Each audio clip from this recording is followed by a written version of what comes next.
Là, on a finalement un public hétérogène qui traverse des expériences extrêmement différentes et qui nous démontre d'une manière scientifique, au moins sociologique, que chacun de nous peut demain basculer dans ces expériences de vulnérabilité sociale. Ce qui m'a aussi surpris, c'est qu'en dépit des souffrances sociales qu'ils traversent, c'est le regard extrêmement aiguisé de la société dans laquelle ils vivent et l'objectivité du propos lorsqu'ils regardent l'institution CPAM qui a pu répondre aux problèmes qui sont des leurs. À partir du moment où vous donnez la parole à des gens, même les gens qui sont les plus meurtris, eh bien, ils sont en capacité de vous renvoyer un certain nombre de réponses et ils ont conscience des choses finalement et conscience des difficultés qui sont des leurs. Alors, ce qu'on peut retenir, bon, l'un ne va pas sans l'autre, ce qu'on peut retenir surtout, et grâce justement à la population interrogée, c'est surtout l'originalité, je dirais, de la CPAM, qui a, je ne sais pas si on peut parler de révolution copernicienne, mais je crois qu'elle a réussi justement un pari qui paraissait peut-être difficile à atteindre, qui a été de réhumaniser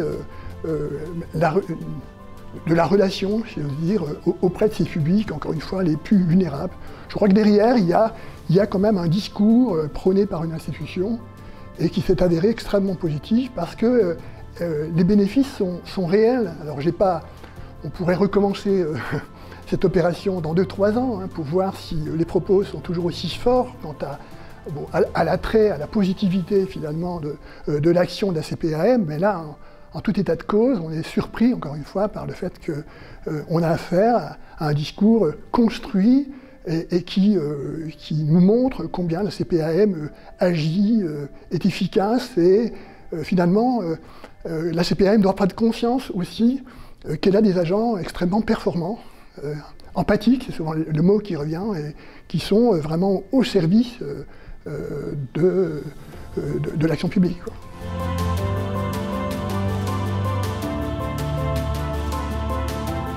Ce qu'il faut retirer surtout, je pense que c'est un accompagnement qui plaît. Le fait d'avoir une démarche individuelle ou même collective, parce qu'on fait aussi de l'individuel, mais on fait aussi du collectif. Ce document, je l'ai lu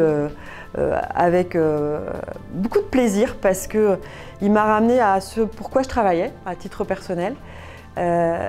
Et surtout, il a renvoyé une image très positive des équipes et du travail qu'on fait au quotidien. Et ça a été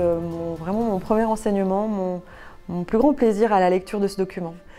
Ça apporte à l'assuré. Il confirme en fait que ce type d'animation, de réunion, lui permet d'avoir un lien avec d'autres assurés, d'avoir des réponses à des questions auxquelles des fois il n'oserait surtout pas poser. Donc c'est surtout, moi je dirais, une démarche qui nous dit faut continuer, donc on continue.